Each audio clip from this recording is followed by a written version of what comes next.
चांगल्या लोकांची परमेश्वर खूप परीक्षा घेतो, पण साथ कधीच सोडत नाही. वाईट लोकांना परमेश्वर खूप काही देतो, पण साथ कधीच देत नाही. श्री स्वामी समर्थ. जय जय स्वामी समर्थ. स्वामी भक्तांनो, आज मी तुमच्यासमोर नाही रे नाही कुणाचे कुणी भाग 5 घेऊन आले आहे.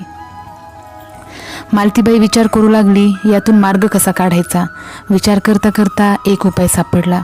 तिने ते तिन्ही पॉवर ऑफ अटर्नीचे कागदपत्र आपल्या नवऱ्याकडून मागून घेतले आणि त्या दोघांच्या केलेल्या हस्ताक्षराचे निरीक्षण केले. मग ती आपल्या नवऱ्याला म्हणाली, तुम्ही भाऊजींच्या सहीची नकल करता येते का पहा. मी दादासाहेबांच्या सहींची नकल करता येते का पाहते. त्यावर शांतारामने न समजून विचारले, त्याने काय होईल. मालतीबाई उद्गारली, सांगते, अगोदर प्रयत्न तर करून बघा. दोघांनी पण खूप प्रयत्न केला, पण नाही जमले. तेव्हा ती आपल्या नवऱ्याला म्हणाली, तुम्ही एक काम करा, हुबेहूब हस्ताक्षर करणारे बरेच जण असतात, त्यांचा शोध घ्या. शांताराम बोलला, त्याला आता कुठे शोधायचे. त्यावर मालतीबाई एकदम संतापाने बोलली, कुठं शोधायचं म्हणजे घरात सापडतात का ते. आता मला काय माहीत कुठं सापडतात ते. नशीब माझे, काय बोलावे आता तुमच्या पुढे. असं बोलून ती आपल्या कपाळाला हात लावून बसली. थोड्या वेळाने अचानक तिच्या मनात काय आले ते कुणास ठाऊक. तिने लगेच आपल्या माहेरी जाण्याचा निर्णय घेतला. शांतारामला वाटले की आपल्यावर रागावून ती माहेरी निघून जाते, म्हणून तो तिला गयावया करू लागला. मालती, ऐक माझं, नको जाऊस माहेरी. मग काय करू इथं राहून. तुमच्याने ते होण्यासारखे नाही. आता मलाच काहीतरी करायला हवे आहे. म्हणजे त्यासाठी चालली आहेस का तू माहेरी. मग तुम्हाला काय वाटलं मी तुमचं घर सोडून चालली आहे. नाही म्हणजे मला वाटलंच मला. पण मी अशी नाही हो तुमच्यासारखी. अशी नाही जायची तुम्हाला सोडून. गेली तर तुम्हाला घेऊन जाईन सोबत. कुठं. जिथं जाईन तिथं. अरे बापरे, म्हणजे. पुढचं मनात बोलला, मेल्यावर स्वर्गातही. म्हणजे काय. काही नाही कसं. मला माहीत आहे तुम्ही हेच बोलला असाल की मेल्यावर स्वर्गातही, हो ना. त्याने मुकाट्याने मान डोलावली. मालतीबाई आपल्या माहेरी जाऊन आली. दुसऱ्या पॉवर ऑफ अटर्नीवर सेम टू सेम त्या दोघांचे हस्ताक्षर करून घेऊन आली. आणि शांताराम अचंबित होऊन पाहत राहिला. तशी ती म्हणाली, आहे की नाही कमाल. खरंच ग, काहीच फरक नाही. कुणी केली ही की मया. त्याच्याशी तुम्हाला काय. तुम्हाला जे जमलं नाही ते मी करून दाखविले. पण सांग ना, कुणी केलं हे. माझ्या भावाचा मुलगा म्हणजे माझा भाचा. जे आम्हाला जमलं नाही ते त्याला जमलं. अहो, दुसऱ्याच्या सह्या करण्यात पटाईत आहे तो. पण हे तुला कसं माहीत म्हणजे त्याने कित्येकदा दादाच्या सहीची नकल करून शाळेतील मास्तरांना मूर्ख बनवले आहे. प्रगती पत्रिकेवर सुद्धा दादाच्या सहीची नकल केली आहे. मग तर त्याच्या मदतीने आपण सारी प्रॉपर्टीज आपल्या नावावर करून घेऊ शकतो. शांताराम बोलला, ते तर करूच आपण, पण त्या अगोदर जे काम बिघडले आहे ते सुधारू. म्हणजे ह्या दोन्ही पॉवर ऑफ अटर्नी जाळून टाका. अगं पण ह्याच्या नकल वहिनीकडे आहेत ना. असू दे, मी सांगते तेवढं अगोदर करा. बरं. असे म्हणून शांतारामने त्या दोन्ही पॉवर ऑफ अटर्नी जाळून टाकल्या. त्यानंतर काही महिन्यानंतर पार्वतीबाईंनी फोन करून आपला 60% हिस्सा मागितला. तेव्हा मालतीबाईंनी सांगितले की प्रॉपर्टीचे वाटप झालेलेच नाही, मग हिस्सा कसला मागतेस. आणि मागायचाच असेल तर दादासाहेबांजवळ जाऊन मागायचा. मालतीबाई, काय बोलते आहेस हे कळते का तुला. कळत नसतं तर फोन नसता केला मी. मला धोका देण्याचा प्रयत्न करू नकोस, कारण माझ्याकडे पॉवर ऑफ अटर्नीचे एक प्रत आहे म्हटलं. त्याचा आता काय उपयोग नाही. मी ते पेपर फाडलेत. तेव्हा तू पण पेपर फाडून टाक. तू काय मला मूर्ख समजतेस. मूर्ख नाही, शतमूर्ख समजते मी तुला. तोंड सांभाळून बोल मालती. प्रेमाची भाषा समजत नसेल तर अशी शिवीगाळ भाषा वापरावी लागते. याचा परिणाम चांगला होणार नाही. परिणामाची चिंता तू करावीस, मला गरज नाही त्याची. असं मग बघच तू आता मी काय करते ते. तू खुशाल ते पेपर दादासाहेबांना दाखव, मग मी दाखवेन माझ्याकडे जे आहे ते. असे म्हणून फोन कट केला. तसा शांताराम नाराज होत म्हणाला, तिला कशाला सांगितलेस आमच्याकडे हे पेपर आहेत ते. मी कागदपत्र म्हणून सांगितले. कोणते ते कुठं सांगितले. म्हणजे आपल्याकडे ते कागदपत्र आहेत ते त्या दोघींनी पण वाचले आहेत. अर्थात ते आपलेच म्हणणे खरे मानणार आणि तिच्याकडे जे पॉवर ऑफ अटर्नीचे पेपर आहेत त्याबद्दल आम्हाला काहीच माहीत नाही. त्या कागदपत्राबद्दल पार्वतीबाईंनाच विचारा आणि त्यावर आपले हस्ताक्षर आहेत ते नकली आहेत असे आपण बोलायचे. दादा विश्वास करील का? अर्थातच, कारण त्यांनी एकाच कागदपत्रावर हस्ताक्षर केले होते हे त्यांना माहीत आहे. अर्थात आपलंच खरं मानणार. अगं वा, फार हुशार आहेस तू. आता तरी मान्य कराल ना मी किती डोकेबाज आहे ती. शांताराम होकारार्थी मांडू लावली. मालतीबाईने तर जसा फोन कट केला तशी पार्वतीबाई विचारात पडली. असे का म्हणाली असेल मालती?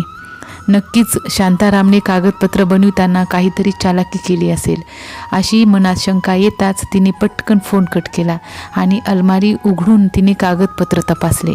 पण त्यात काहीच चूक आढळली नाही. तशी ती स्वतःशीच उद्गारली, काहीतरी गडबड आहे. त्याशिवाय मालतीबाई बोलणार नाही.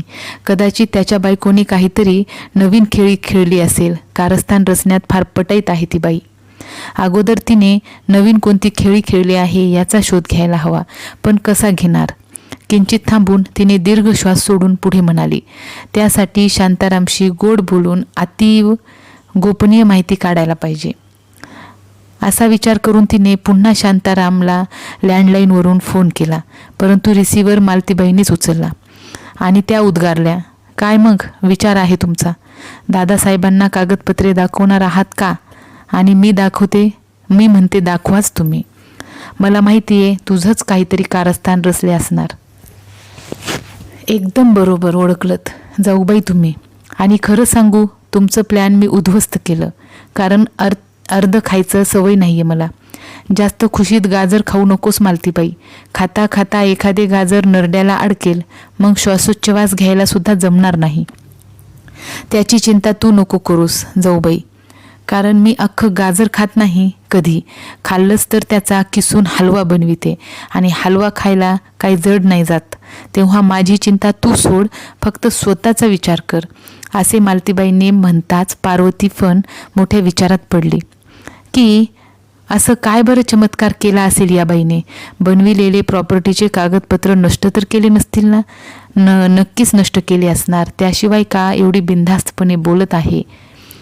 पण लगेच दुसरे मन म्हणाले, तिने भले स्वतःकडील पॉवर ऑफ अटर्नीचे कागदपत्र नष्ट केले असतील, परंतु त्या कागदपत्राची एक प्रत तुझ्यापाशी पण तर आहे. त्या कागदांच्या मदतीने तू सिद्ध करू शकशील की हे सारे कारस्थान शांतारामने रचले आहे.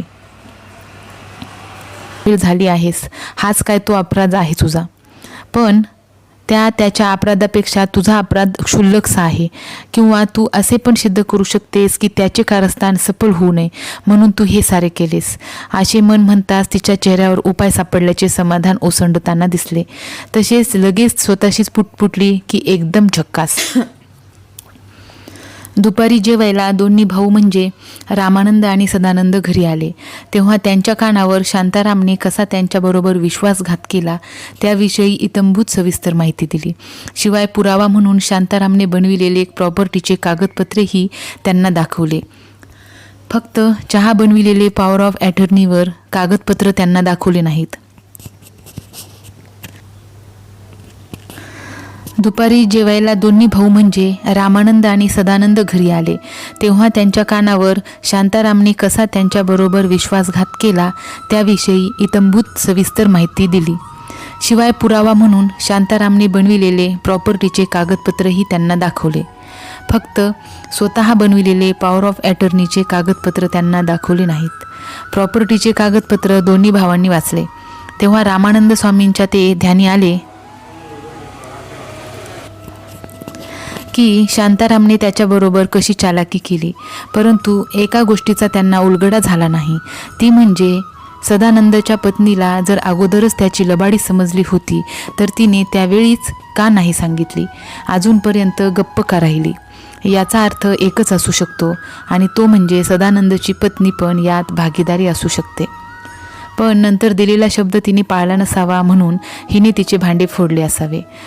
जो विचार रामानंदाच्या मनात सुरू होता अगदी तसाच विचार सदानंदाच्या मनातही सुरू होता.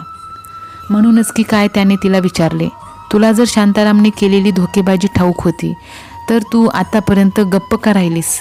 तेव्हाच का नाही सांगितलेस? पार्वतीबाईला काय उत्तर द्यावे ते सुचेना. एकदम गोंधळलीच, पण क्षणभरच.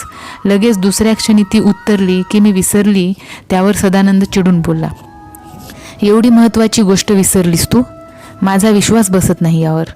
असे म्हणताच पार्वतीबाईला आपल्या नवऱ्याचा भयंकर राग आला, कारण तिची इच्छा होती की आपल्या नवऱ्याने आपली साईड घ्यावी. मात्र घडले वेगळेच. तेव्हा तिच्या मनात असाही विचार येऊन गेला की ह्यांच्याऐवजी शांताराम भाऊंजी माझा नवरा असता तर मी आज संपूर्ण प्रॉपर्टीची मालकीण बनली असती. पण काही हरकत नाही, अजून वेळ गेलेली नाही आहे. असा विचार मनात सुरू असतानाच रामानंद पार्वतीची बाजू घेत बोलला, सदा, अरे विसरली असेल ती, त्यात काय? अरे दादा, ही विसरण्यासारखी सामान्य गोष्ट नाही का? रामानंद त्याला समजावत बोलला, मला कल्पना आहे त्याची, पण तू एक काम कर. काय? शांतारामला आत्ताच्या आत्ता फोन कर आणि त्याला मुंबईला यायला सांग. आणि मुंबईला येताना त्याच्याजवळ आम्ही हस्ताक्षर केलेले पॉवर ऑफ अटर्नीचे कागदपत्र सोबत घेऊन यायला सांग. असं सांगितलं तर तो सावध होईल आणि खरे कागदपत्र सोबत आणणारच नाही. त्याला जे आणायचे ते आणू दे, परंतु आम्ही हस्ताक्षर केलेले ते जर कागदपत्र नसतील तरी त्याची लबाडी सर्वांसमोर येईलच की. तो आता कोणत्याही बाजूने वाचू शकणार नाही, कळलं? मग सदानंद आणि रामानंद स्वामीने जसे सांगितले होते तसेच केले. तेव्हा शांताराम फार घाबरला आणि म्हणाला, शेवटी तेच घडले ज्याची मला शंका होती. तेव्हा त्याच्या पत्नीने विचारले, काय घडले ते तर सांगाल? त्यावर शांताराम बोलला, काय सांगू माझं कप्पाळ. पार्वती म्हणाली, अहो पण जर तुम्ही काय घडलं ते मला सांगितले नाही तर त्यावर उपाय कसा शोधणार मी? ठीक आहे, असे म्हणून त्याने घडलेली सविस्तर माहिती दिली. त्यावर मालतीबाई निश्चिंत मनाने म्हणाली, मी सांगितल्याप्रमाणे करा, तुमच्यावर कोणीही आळ घेऊ शकणार नाही. कारण कागदपत्रच तसं हुबेहूब बनवले आहे की बस, कुणीच ते खोटं ठरू शकणार नाही. असं कशावरून म्हणतेस? स्वतःच्या आत्मविश्वासावरून सांगते मी. ठीक आहे, पाहू तर तुझा आत्मविश्वास किती दांडगा आहे तो. त्यावर ती म्हणाली, माझा आत्मविश्वास दांडगाच आहे, परंतु तुम्ही तिथं जाऊन अडखळू नका, म्हणजे त्यांना संशय येईल. म्हणून मी काय सांगते त्यावर नीट लक्ष द्या. असे बोलून तिने त्याला नीट समजावून सांगितले की आपल्या वक्तव्यावर कायम राहा, मग तुमचं कुणीच काही बिघडवू शकणार नाही. तसा शांतारामला थोडा धीर आला आणि त्यानंतर त्याच्याजवळ असलेले पॉवर ऑफ अटर्नीचे कागदपत्र घेऊन मुंबईला आला आणि त्याने ते कागदपत्र दोन्ही भावांना दाखवले. कागदपत्र पाहून दोघी भाऊ अचंबित झाले, कारण सदानंद जवळ असलेल्या कागदपत्रावर त्या दोन्ही भावांची हस्ताक्षरे आणि शांताराम जवळ असलेल्या कागदपत्रावर ही अगदी तशीच हस्ताक्षरे होती. काहीच फरक नव्हता. पण म्हणतात ना, खोटं ते खोटंच असतं आणि काही ना काही चूक असतेच म्हणा. फक्त बारकाईने शोधणारा पाहिजे, म्हणजे असली आणि नकलीमधील फरक आढळतो. रामानंदांनी आपल्या हस्ताक्षराचे नीट निरीक्षण केले. मग शांतारामला बोलला, शांताराम, आता मी जे विचारेन ते अगदी खरं खरं सांगायचं आणि खोटं अजिबात नाही. आणि जर का खोटा बोललास तर तुला अजिबात दयामया दाखवली जाणार नाही. आता सांगून टाक की ह्या खोट्या स्वाक्षऱ्या कुणी केल्या? असे विचारताच त्याला दरदरून घाम फुटला, पण तरी देखील स्वतःला सामान्य स्थितीत ठेवण्याचा प्रयत्न करत बोलला, कोणी मारल्या म्हणजे? तुम्ही दोघांनीच मारल्या. आम्ही दोघांनी ज्या कागदपत्रावर हस्ताक्षर केले ते कागदपत्र हे आहेत आणि तुझ्याजवळ आहेत ते खोटे आहेत. असं कसं म्हणू शकतोस तू? तुम्ही दोघांनी कागदपत्र वाचले होते की नाही? आम्ही वाचलेला कागदपत्र हाच आहे, परंतु त्या कागदपत्रावर केलेली हस्ताक्षरे आमची नाहीत. असं कशावरून सांगताय तुम्ही? कशावरून सांगतोय ते मी तुला सांगेनच, परंतु मला तुझ्या तोंडून सत्य ऐकायचं आहे. दादा, मी खरंच सांगतोय, ह्या कागदपत्रावर तुम्हा दोघांच्या सह्या आहेत आणि मी सांगतो ह्या खोट्या आहेत. कशावरून ते नंतर सांगतो, पण अगोदर पोलिसांना बोलावतो. असे म्हणून त्यांनी सदानंदला आदेश दिला की पोलीस स्टेशनला फोन कर म्हणून. असं म्हणताच शांताराम घाबरला आणि धडधड सारं सत्य ओकून टाकले. तसा रामानंद उद्गारला, तरी वाटलंच होतं मला की तुझ्याजवळ एवढं पाताळयंत्री डोकं नाहीये. हे जरूर तुझ्या बायकोचेच काम असणार. होय ना? होय दादा, पण तुझ्याजवळ डोकं नव्हतं का? दादा, चुकलो मी, क्षमा कर मला. अशी चूक पुन्हा होणार नाही. आता सांग, हे कसं शक्य केलेस आणि यामध्ये कोण कोण सामील आहेत? असं विचारताच त्याने पार्वती बहिणीचेही नाव घेतले आणि तिच्यासोबत केलेली डील विषयही सांगितले. तेव्हा पार्वतीबाई अगोदर कबूल होत नव्हती, परंतु सदानंदने पोलिसांची धमकी देताच पोपटावानी बोलू लागली. तिने कबूल केले की ती सुद्धा शांतारामसोबत सामील होती. तेव्हा रामानंद स्वामी बोलले, आता तुम्ही स्वतःच सांगावयाचे आहे की तुम्हाला कोणती शिक्षा करावी. मग दोघांनी पण ग्वाही दिली की आम्ही पुन्हा असं करणार नाही. ठीक आहे, माफी फक्त एक वेळ असते, हे ध्यानात राहील ना. त्याने होकारार्थी मांडू लावली. तसा रामानंद पुढे बोलला, जा, पुन्हा अशी चूक करू नकोस. दादा, त्याच्या बोलण्यावर विश्वास करू नकोस. त्याला सरळ पोलिसांच्या स्वाधीन कर. एका अपराधाची माफी सर्वांनाच असते सदानंद. पण दादा, तू कसे ओळखले? मला तर अजिबात ओळखू नाही आलीसही. ते सांगणे गरजेचे नाही आहे, कारण काही गोष्टी गुप्त राहण्यातच मजा असते, नाहीतर तोंड घशी पडायची पाळी येईल. मला पण नाही सांगणार. तुला सांगितले तर गुप्तता काय राहणार. आणि काही गोष्टी गुप्त राहिल्या तरच शत्रू पक्षावर विजय मिळविता येतो, जसा की आत्ता मिळविला. सदानंदला त्याचे म्हणणे पटले, म्हणून मग त्याने सुद्धा जास्त गळी पाडली नाही. शांताराम निमूटपणे गावाला निघून गेला, परंतु डोक्यात मात्र विचार सुरूच राहिला की दादाने कसे ओळखले. सदानंदच्या पत्नीची अवस्था तर लाजीरवाणी झाली होती. म्हणजे गेली शांतारामचे भांडे फोडायला, परंतु स्वतःच तोंड घशी पडली, ती पण साधीसुधी नाही. त्या दिवसापासून रामानंदच्या नजरेला नजर मिळवायला सुद्धा तिला आता लाज वाटू लागली होती. सदानंदने मात्र आपल्या पत्नीच्या कृत्याबद्दल आपल्या थोरल्या बंधूची माफी मागितली. तो म्हणाला, दादा, मी माझ्या पत्नीच्या वतीने तुझी माफी मागतो. त्यावर रामानंद बोलला, अरे, तू कशापायी माफी मागतोस? आणि जे काय झालं ते चांगलंच झालं. निदान यापुढे तरी ते नीट वागतील. पण मला नाही असं वाटत त्या दोघींमध्ये सुधार होईल असं. मग काय करायचं म्हणतोस? प्रॉपर्टीचे वाटप करून टाक, म्हणजे प्रत्येक आपापल्या हिश्शेपुरताच राहील. ठीक आहे, आपण करून टाकतो वाटप. असे बोलून त्याने गावाला जाण्याचा दिवस निश्चित केला. आणि दुकान 4 दिवस बंद राहील तसे दुकानाच्या भिंतीवर फलक लावले आणि सर्वजण गावाला निघून गेले. गावाला आल्यानंतर आईशी प्रॉपर्टीविषयी चर्चा केली आणि आपला निर्णय तिला सांगितला. तेव्हा ती खुश होत बोलली, बरं केलेस, हा निर्णय घेतलास तो. प्रत्येकाच्या वाट्याची जमीन प्रत्येकाला देऊन टाकलीस की चिंता मिटली. मग त्या जमिनीचे ते काहीही करोत. मग रामानंद स्वामींनी संपूर्ण प्रॉपर्टीचे 3 समान हिस्से केले. त्या दोघांना त्यांचा वाटा आणि एक आईला. आणि तुला काहीच घेतले नाहीस ते? सदानंदने विचारले. तेव्हा रामानंद स्वामी म्हणाला, मला काहीही नको, कारण माझ्याजवळ ते दुकान आहे, एवढेच माझ्यासाठी पुरेसे आहे. पण हे दुकान तर तुझं स्वतःचं कमाईचं आहे ना? हो, पण मी त्यातच समाधानी आहे. मग असं कर ना, आईचा जो हिस्सा आहे ना, तो आईनंतर तू घे, म्हणजे वडिलोपार्जित इस्टेटीमधला सर्वांना समान वाटा राहील. आईचा जो वाटा आहे ना, तो त्यालाच मिळेल जो आईची मरेपर्यंत देखभाल करेल आणि तिची मनोभावे सेवा करेल. मग आईचा सांभाळ तू करू शकतोस ना? मी एका पायावर उभा आहे तिचा सांभाळ करायला, आणि त्या बदल्यात मला तिच्याकडून तिच्या वाट्याची जमीनसुद्धा नको. परंतु तिला मुंबईत राहायला आवडत नाही आणि मी हे दुकान सोडून गावाला येऊ शकत नाही. म्हणून मी काय म्हणतो, तुम्हा दोघांपैकी कोणीतरी एकाने सांभाळावे. ठीक आहे, मी सांभाळ करीन आईचा, सदानंद म्हणाला. तशी मालतीबाई लगेच आपल्या नवऱ्याला हाताचा कोपरा मारून खुणावते. तसा शांताराम म्हणाला, तूच का? ती माझी पण आई आहे आणि इतकी वर्षे मीच तर सांभाळ केलाय तिचा. अर्थात ती आमच्याकडेच राहील. तशी लगेच पार्वतीबाई तिला आपला विरोध दर्शवित बोलली, हा म्हणे आम्ही सांभाळू. काय हालत करून ठेवली आहे सासूबाई, ती दिसतेच आहे आम्हाला. ते काही नाही, सासूबाई माझ्याकडे राहतील. हे बघा, तुम्ही दोघीजणी भांडू नका. तुम्हा दोघींना पण आईची सेवा करायची आहे ना, मग त्यासाठी माझ्याकडे एक उपाय आहे. आता तो कोणता उपाय आहे आणि आई कोणाकडे राहायला जाणार आहेत हे आपण पुढील भागात पाहूया. तर स्वामी भक्तांनो, आजची कथेचा हा भाग तुम्हाला कसा वाटला कमेंट बॉक्समध्ये कमेंट करायला विसरू नका. यानंतरचा भाग घेऊन मी लवकरच तुमच्यासमोर येईल. तोपर्यंत श्री स्वामी समर्थ. जय जय स्वामी समर्थ.